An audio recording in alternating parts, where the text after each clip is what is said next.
Okay, we're live. We're live. We're live. We're live. It's your boy Carcino here. Yeah, let's get to it. You can bring this thing on over, bend it up a little bit. This is sad news, but he didn't die in vain. Kyren Lacy from LSU was going to go in the draft, had a stellar 2024 season with LSU after he transferred. He was going into the draft where he would have been a first-round pick. One of the star wide receivers from LSU, definitely was scouted to be the number one pick in the draft. And tragedy struck.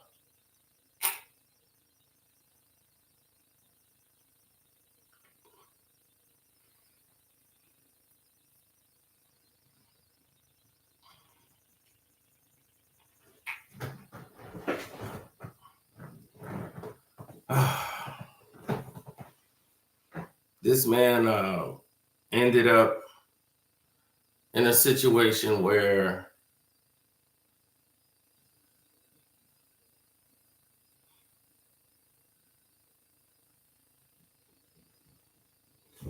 he was supposedly involved in causing two cars to collide as he kept going into his lane, saying that he was driving fast and another car sped to get away from him, which led to the crash and the accident. And what you've seen has not been the case. And if they revealed that that wasn't what happened or took place at all, as the investigation kept going.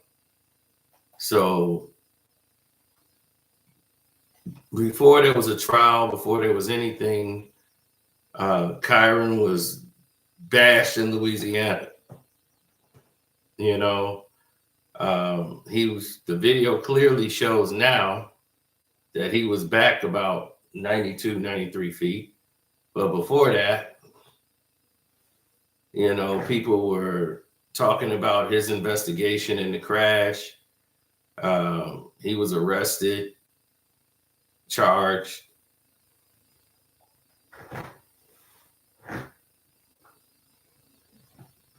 They accused him of reckless driving, speeding, passing in a no passing zone. When the motorist swerved to avoid Lacy, he crashed into another vehicle, losing his life. He was in his 70s. But his attorney provided potential evidence in an attempt to prove the innocence of the late LSU star over charges he was facing before he died and took his own life in suicide back in April. After declaring for the draft and didn't get drafted because of all of this nonsense that was going on around him.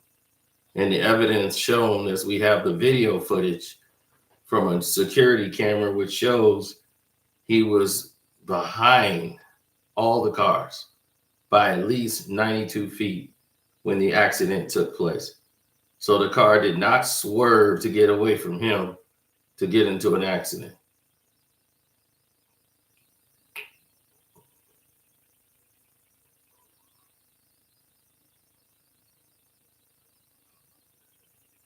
Like he said, however, he was in the back lane and traveled 92.3 yards back in his lane. Mr. Hall, at that time of impact, he was 72.6 yards behind the vehicles at the time of impact. Keyword, behind the vehicles. This is not how the story was ever painted, never. They also provided data that showed another vehicle was tailgating the truck that crashed into the vehicle, Hall. That was going in. It was going nearly 50 miles per hour, just 0.5 seconds behind it and 1.5 seconds behind the crash. They also provided that body cam footage of an officer talking to a man in that truck who claimed that the driver of vehicle 2 caused the crash, despite the police telling the man to write down specifics regarding Lacy in his statement, which was untimely. Well, no, not untimely, but ultimately refused. The guy refused to do that. But why was the Louisiana State Police interested in damaging this kid's career?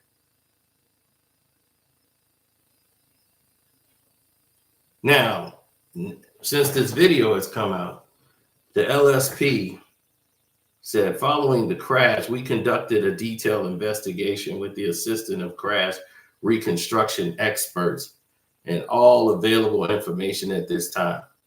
Investigators' findings revealed that Mr. Lacy's reckless driving while approaching oncoming traffic led to the events of the crash.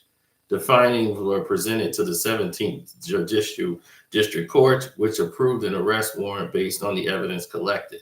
As with all investigations leading to arrest, the subjects of the investigations are presumed innocent until proven guilty in a court of law. No one disputes that he was behind the crash scene.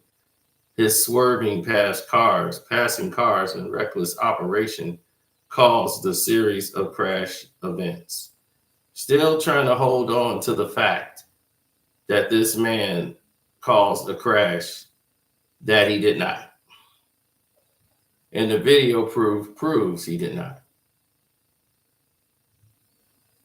Lacy agents said they were cooperating with him. And in 2 days after he declares that he was 2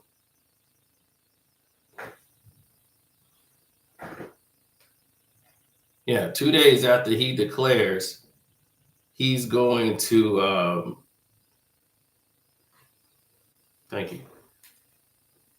go to the NFL draft, they issue out a warrant for his arrest. So something is very damaging here. Something is very telling. It's not right. It's not adding up.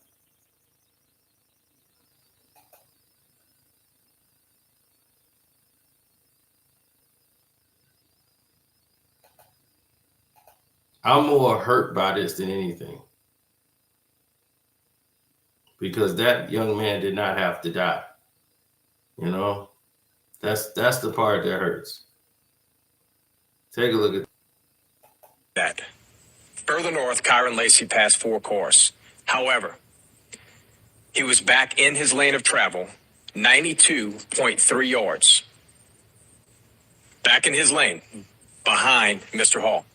The very last line of the... Now, Kyren Lacy's attorney finally speaks out after completing an investigation to find out that he had nothing to do with that crash.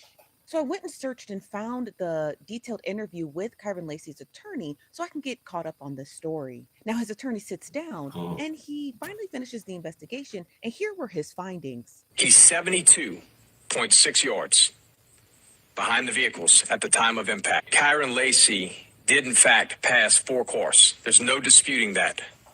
Further north, Kyren Lacy passed course. However, he was back in his lane of travel, 92.3 yards. Back in his lane, behind Mr. Hall.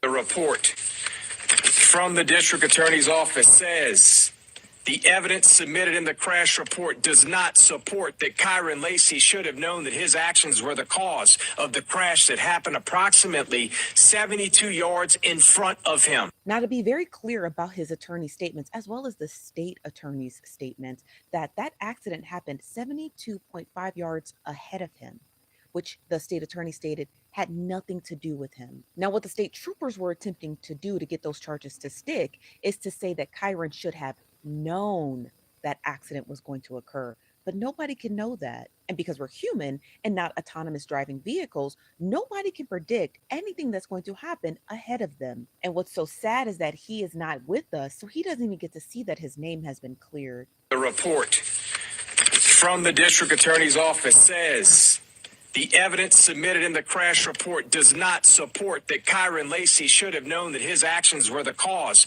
of the crash that happened approximately 72 yards in front of him. Now, this young black man had to lose his life because of all the depression he had to go through following all of this nonsense. So I hope an investigation goes into what happened for real as to why they wanted to do this to this young man. Why did they want to arrest this young man and make an example out of him when he's coming from your town? What did he do that you wanted to do this to him?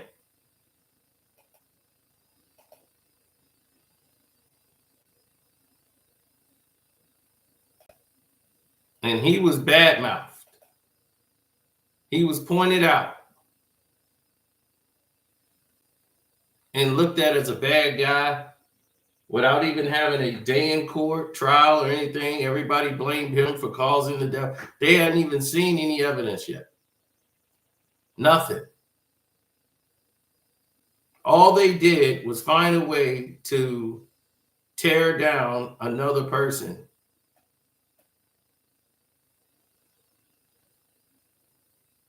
I was pretty much devastated and heartbroken over the scenarios because it didn't make any sense. It didn't make any sense to me then. It doesn't make any sense to me now.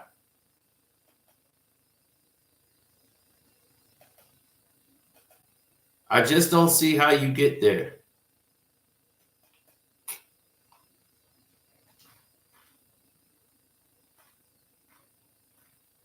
That this man had to lose his life for people to start giving a damn.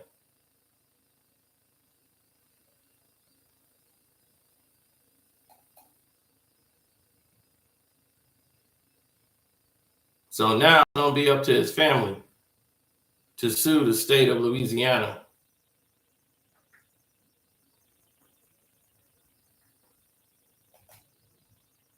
And sue them for everything they've taken from him.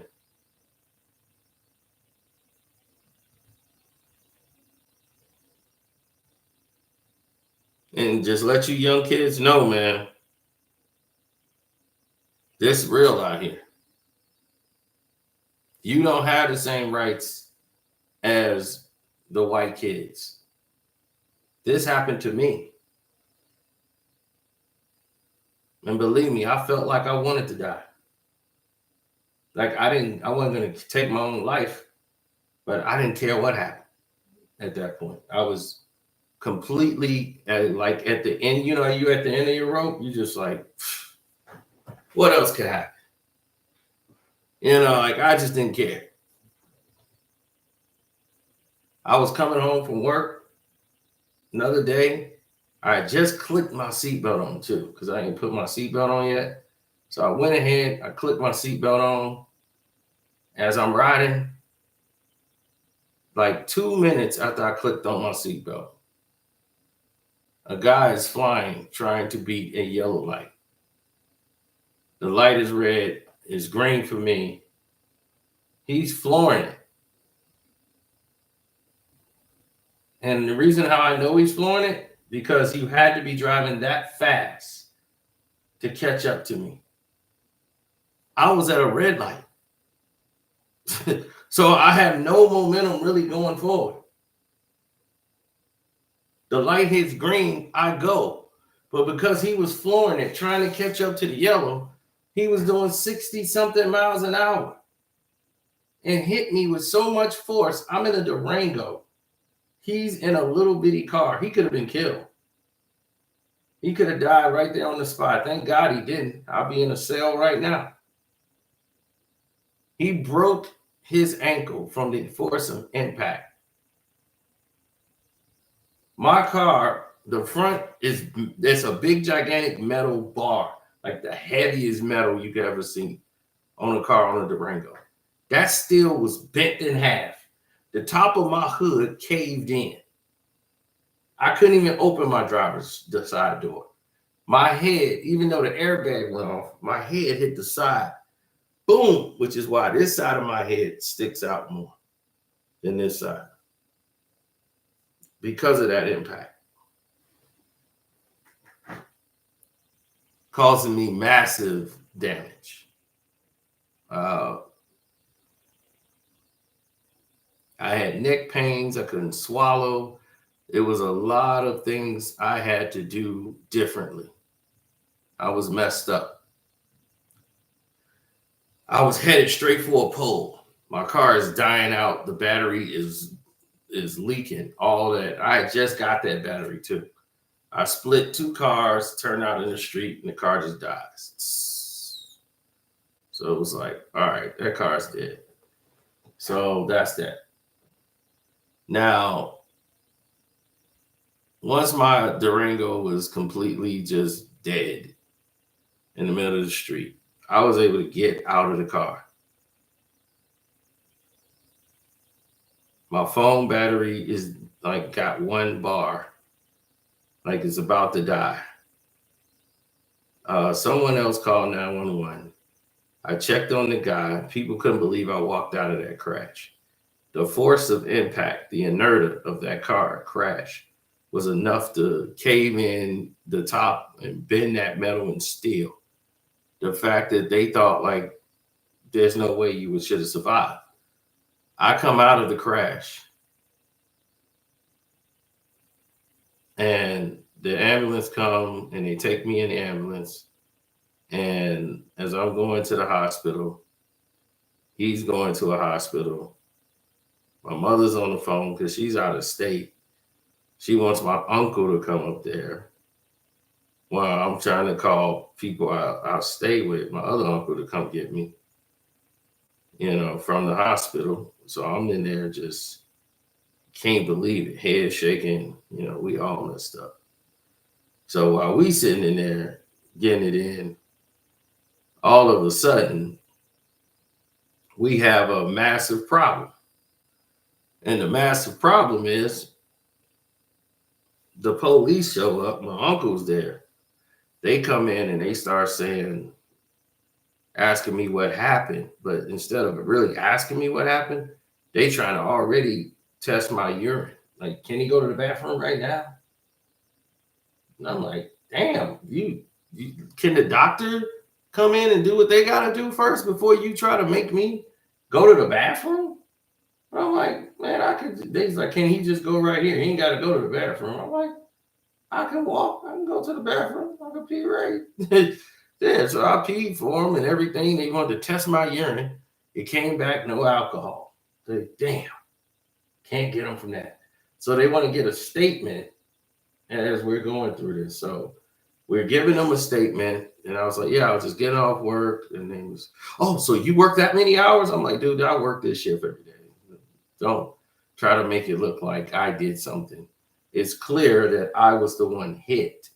If you look at the car, you look at the tire tracks, you see my tire tracks turn and go in the direction in which the force of his car came and hit me.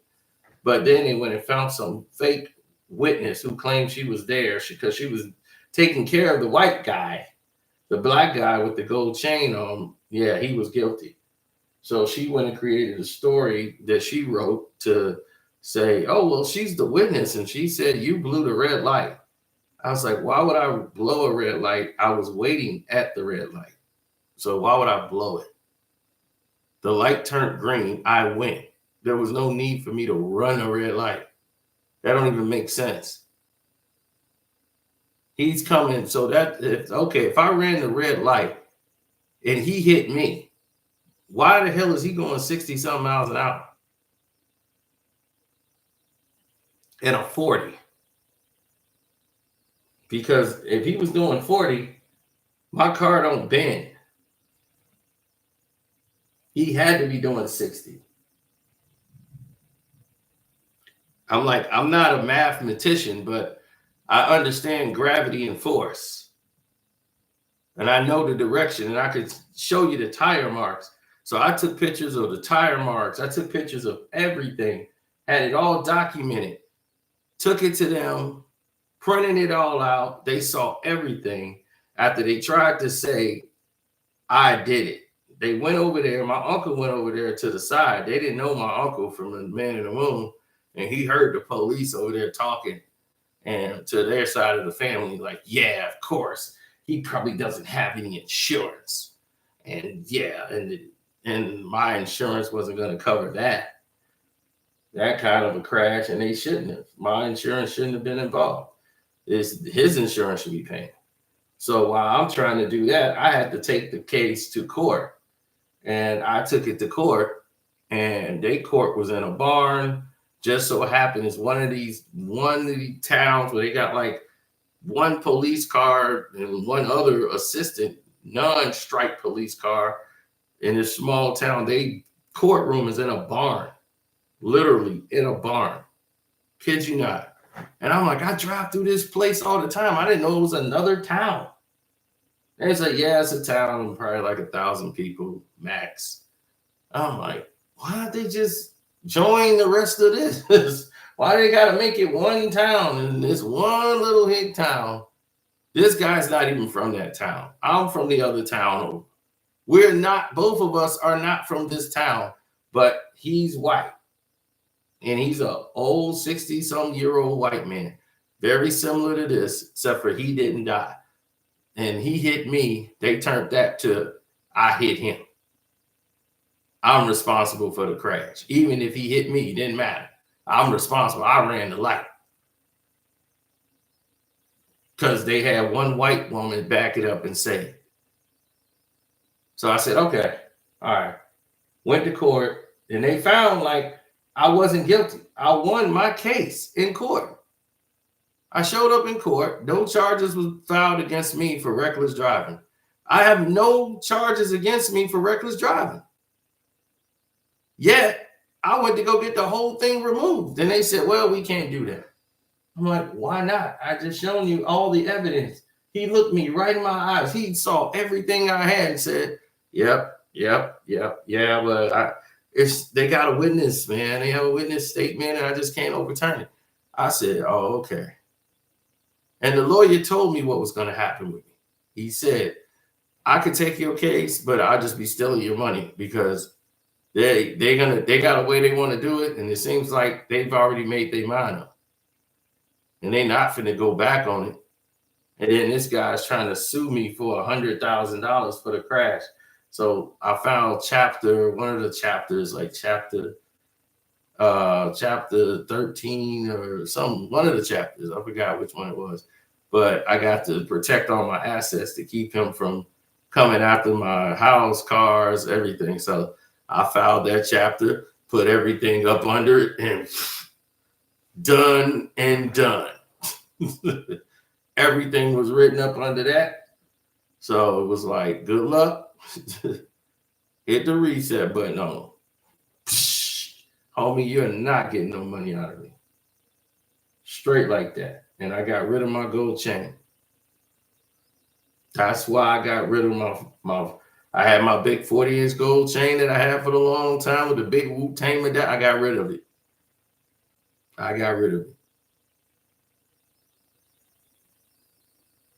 That accident was very, very, very essential to me getting rid of my chain. I fought that case for 2 years, and I said, I'm going to just continuously get judged for this chain. And as long as they keep judging me for having this chain, I'm never going to be looked at for me.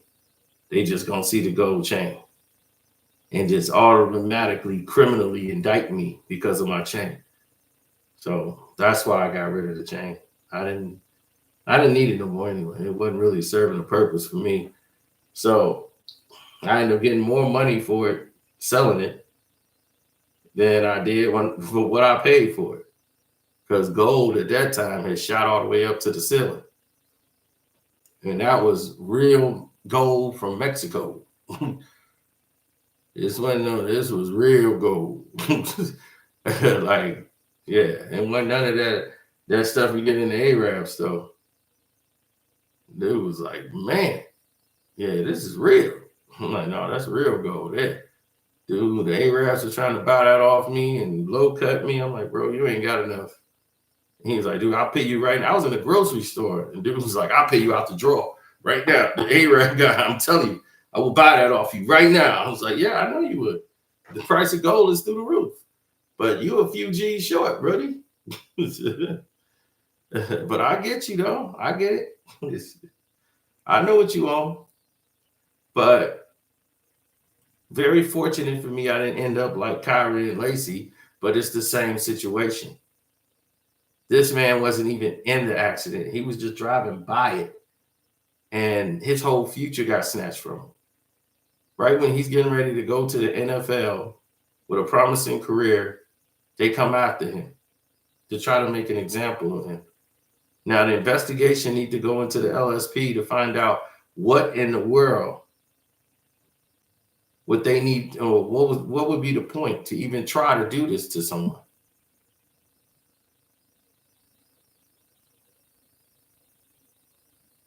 I've had some incredible run-ins with racist police officers, and it is amazing I'm still alive. Because some of the things they did was so rude, I mean, so out of bounds. You guys just have no idea. I was right next to the state police department. It was St. Patty's Day. I'm getting off of work. I'm trying to go meet up with some people, and then they said, hey, they called me and said, hey, we're over here. So instead of busting a U-turn, because I know the police are out heavy, I go into the strip mall area, and then I turn out on the street, go to the light, make all the proper turns, right? Instead of making a U-turn. The whole process took less than about, I'll say 4 seconds, because everything's closed. The whole strip mall's closed. So when I get on the street, the lady pulls me over and asks for my ID and insurance. She sees that. Then she goes into a whole nother conversation of where am I coming from? I'm like, I got off work. I got a phone call that they're over here and not where they were said they were going to be. They left there. So I'm turning around to go back to where they are. My friends are celebrating. They celebrating St. Patty's. They just left where they were. Now they over here. So I'm trying to catch up to them until you stop me. What is the problem? Well, I pulled you over because you was in an area where it was closed, all the stores. I said, yeah, instead of making a U-turn in the street, which would be illegal, I know the police are out here because everybody's drinking tonight for St. Patty's. Pull it in the lot, turn all the way around. Well, I don't know what you could have been trying to break in over there and stuff. So that's why I pulled you over. So if I go over there and look, is there not going to be any scratches on the door or anything? I'm like, I don't know what you're going to find over there. I never got out of my car. The whole thing is like 3 seconds. I turned in, turned out to turn all the way around and come out. What are you talking? Like, what are you doing right now? Well, if I search your car, am I not going to find things that could break into somewhere? I'm like, break into somewhere? Like, I don't know what break-in tools. I have stuff that's for the car. I got tools in my car that's for a car. So I let her look into the trunk. I didn't even have to do that. I let her look into the trunk. Her partner was backing her up. It's a female sheriff cop. And she's like going off about this and that. And she's, what's that in your ashtray? I see something in your ashtray. It looks like ash. I'm like, yeah, it's probably my grandfather's cigar. He smokes Havana Tampa sweets. I'm like, I don't smoke, lady. So she was like, okay, so you don't mind if I get a dog? I'm like, a dog for a traffic stop where I have my license and insurance. I haven't broken a law. So I'm still trying to figure out what this is all about. So the partner even saying, okay, I'm like, I agree. Go get your dog. So she gets the dog, right? And she keeps trying to push the dog head into the ash. The dog keep looking at her like, okay, like what? No, smell that. What's that? What's that? What's that? And the dog's looking at her. And the guy's standing there with me like, man, I don't know what she's doing. The dog would have went crazy right now. I'm like, dude, she's out of control. I'm like, for real, she's way out of control. So then she wants to give me the test to see if I'm drunk. I'm like, you want me to I'll take a breathalyzer. That'll cut all of this in half. So I took the breathalyzer. I passed that. So I'm like, what are we still doing here? Well, she's like, I'm going to let you go, but I know what that is. I'm like, yeah, okay. All right. I'm just leaving. I'm just like, I just want to get away from this officer. Don't want to say nothing to antagonize her. I know exactly what type of officer she is. Even her partner's freaking out. And I'm like, dude, she's going to end up getting you in trouble. You're going to have to really, put a foot down. She's your superior, I know, but she's teaching you the wrong way to do things. This is abuse of the law. And you even know it. Because that dog would have went nuts if it was something in my car. She knows it isn't. She's just really in a harassing state. And I just want to get away from this woman. And I did. I didn't escalate anything. One officer, racist cop from Wilmette, Illinois, pulled me over just because he said I looked at him when I turned to get on the expressway. He does not have jurisdiction to pull over any car on the expressway, which runs under the jurisdiction of the state police. He pulls me over as I'm on the expressway, which he cannot do.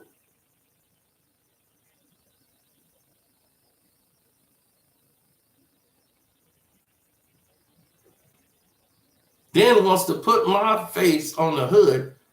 And oh my God, it was terrible. They talked me out of pressing charges. I wanted to go all the way. I just didn't have time because of my job to go down there. And because I worked second shift, I couldn't do it. I'm like, man, I'm be at work during that time. And the police department wants to give me the runaround, saying, oh no, that's okay. It'll be all right. We'll talk to them. They're doing anything they can. And then my lawyer's like, dude, you don't want to piss around over there. It'd be like a hornet's nest.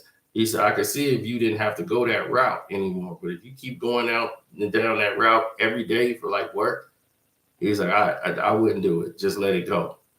Because they're going to make your life a living hell. Let's say you get that cop fired. You're going to have to get up out of there for real. So it's unfortunate in 2025 that happens.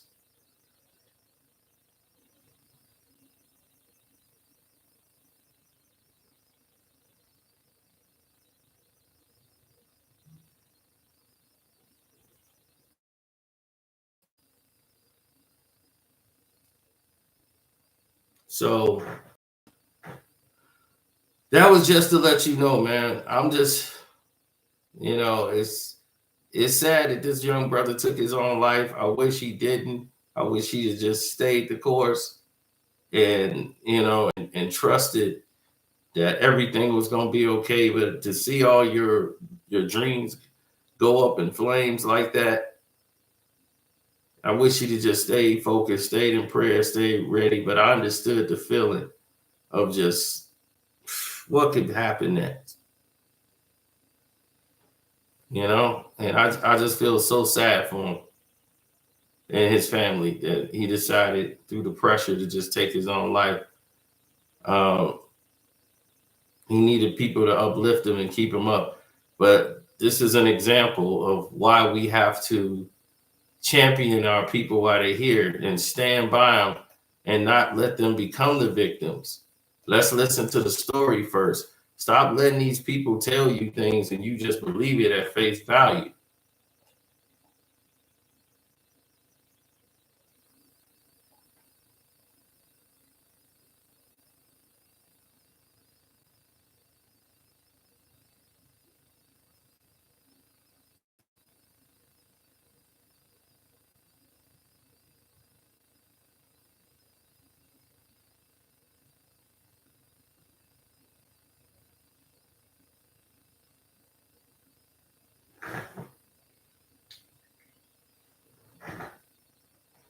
Yeah, the 78-year-old man was a war veteran and all this stuff. And they just looked at him as some kid, you know. And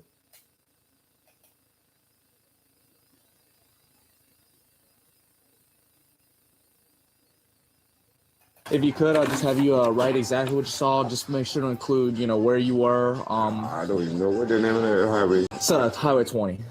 Highway 20. That you just. All right, maybe my wife gonna figure out right quick. Okay, just make sure you add in there that you had to slam on your brakes and the brakes you had to slam on the brakes to avoid that charger and the brakes locked up to avoid that charger. That's. I ain't skid mark or nothing. I wasn't even gone, man. That lady in the back of me, she didn't saw what's happening. That's how she called that wreck. She was running in the back of me. She pulled on the other side, and that's not in it. So, but the charger was coming right at you, Right, correct? And that's why you had to slam on your brake, the head on with you. So yeah, just make sure you include that, and that's very important because we're trying to locate this charger right now. So just include that in the statement, and I'll read it over, and then I'll be out of here. In that video, you can clearly hear the suggestive nature indicating that I need you to say that you had to slam on your brakes and you had to avoid a charger. Okay, just make sure you add in there that you had to slam on your brakes and the brakes you had to slam on the brakes to avoid that charger and the brakes locked up to avoid that charger. That's. But then you hear Gold Truck, what he said.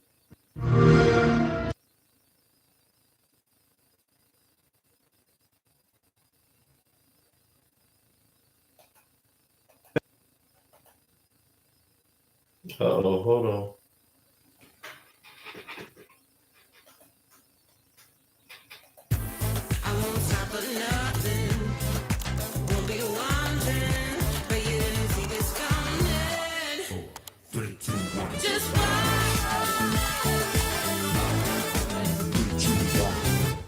Says, and he says verbatim. I ain't skid mark or nothing. I wasn't even gone, man.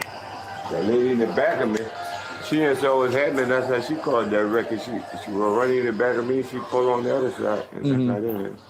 I didn't skid marked or nothing because I wasn't even going that fast. That lady in the back of me, she didn't see what's happening. That's how she caused that wreck. She was going to run into the back of me, and she pulled into the other side.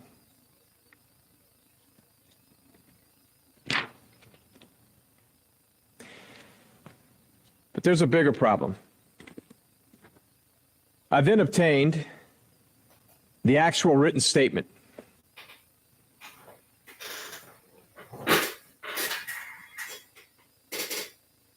Definitely This a is lot of from the money. gold truck. This is the gold truck. Now, after the statement we just went through, notice I've obviously redacted names, addresses, and the cell phone number in fairness to the individual who is gold truck. See, the problem with that statement is it is in direct contravention to what was said minutes earlier. It's not written by him, and where it says signed, it's not signed, it's refused. But you see, when I have a witness who is the most critical, and he's telling you, I wasn't traveling fast. We know now that he wasn't. The data shows 2.99 seconds before that he was traveling 28 miles an hour. The data shows that. Now he corroborates that. And he goes on to say, I didn't even make a skid mark. That woman behind me, she caused that accident. And you give me this statement that is refused? I got a problem. I got a problem with that. Yeah. A big one. What he's saying is she had to avoid hitting him. Mm-hmm. He specifically stated she caused that accident. But I've got an affidavit for arrest warrant right here. Nowhere in here does it say anything that you guys just saw on body cam. To the contrary, about that vehicle, it says the gold truck took evasive action by emergency braking and driving off the roadway to avoid a head-on crash. But you just heard he said, I wasn't even going fast. I didn't even skid mark. So what emergency braking are we referring to here? And what the hell was the point of this report? That is complete opposite. I would expect that you'll show this to where they can read what was said versus what was written just minutes earlier. And just make sure you add in there that you had to slam on your brakes, and the brakes, like, you had to slam on the brakes to avoid that charger, and the brakes locked up to avoid that charger. That's I ain't skid mark or nothing, but I wasn't even going for it. That lady in the back of me, she didn't saw what happened. That's how she called that wreck. She was running in the back of me. She pulled on the other side, and that's not in it. so. But the charger was coming right at you, Right, correct? And that's why you had to Head slam on on your with me. brake, the head on with you. So yeah, just make sure you include that, and that's very important because we're trying to locate this charger right now. So just include that in the statement, and I'll read it over, and then I'll be out of here. Okay. By the way, the body cam wasn't on for this statement. It was turned off before obtaining this statement. And this is what we get back in a file. Now let that sit in right there. That's what you get back in a file. So that's what they get back. And that man had to lose his life for no reason.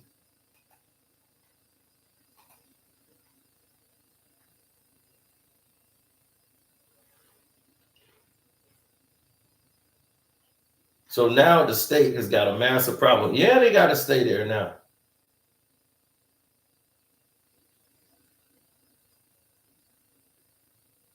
And the person that caused the accident,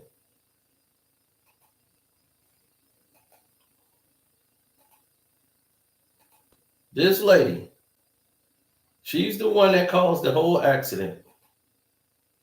That lady right there.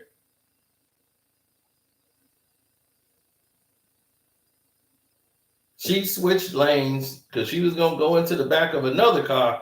So she switched lanes real fast and went head on with another car that caused that man to lose his life. And she caused the car accident. She was driving reckless.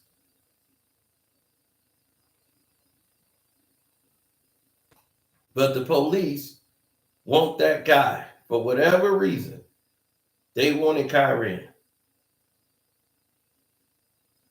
And this black woman, knowing she let a young black man take the rap for what was her own fault.